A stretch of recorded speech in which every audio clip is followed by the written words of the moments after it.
Hey everybody, I'm Dustin Nickerson. Welcome to my first ever react and review, and we're going to do it about Tiger King because what else?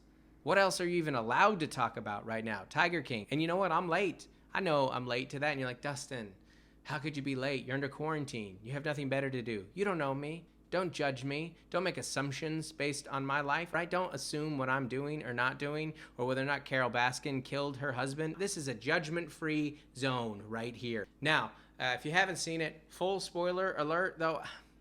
Do you need to give spoiler alerts for things that happened in the real life? That seems kind of unnecessary. Hey, Titanic, spoiler alert, the ship crashes. You didn't know that going in, but hey, I guess if you have never read news or been on the internet, then this is the stuff that happens in that show. Your main character in this is a guy named Joe Exotic. Joe Exotic is a gay, polygamist, exotic cat owner.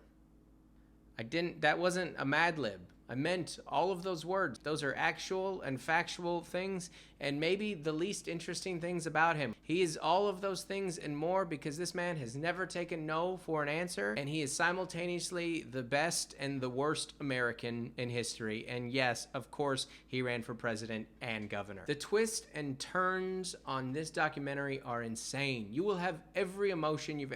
Episode 1, I fell out of my chair laughing as we were introduced to Carol Baskin and the outfits and the costumes and her as a character. I was dying. I was laughing so hard. By the time we got to episode 2, I was more shocked than the girl who got her arm bit off by a tiger. By the way, I have had zits that kept me away from work longer than that girl who got her arm bit off by a tiger. Every bad thing that you can do to a person is in this show. We've got colds, we've got drugs, we've got abuse, we've got violence. By the end, I was like, man, I do miss my family.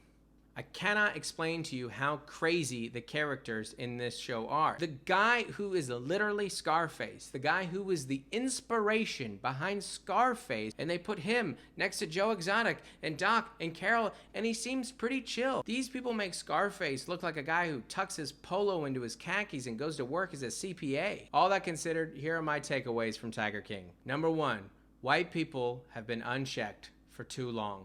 Someone, please say no to us. Number 2, the 2 worst drugs in the world are meth and baby tigers. You've got people constantly throughout this show making some very questionable decisions based on the fact that they want a selfie with a baby tiger. We might have to start opening up AA circles to include baby tiger addicts. Hi, my name is Dustin. I'm addicted to baby tigers. And even the rest of the circle's like, ooh, that guy's gonna need something more than a meeting. And number 3, perhaps the most important takeaway, never trust magicians. If you have someone in your life who at any time in their life performed at an anti-drug rally in a mall, run. That is the most dangerous person in your life. All in all, Tiger King is a gift given to a quarantined world that you can watch and feel better about yourself. So I give it 4 out of 5 Tiger Cubs. I'd have given it 5, but Joe shot the 5th because it got too old to make money on.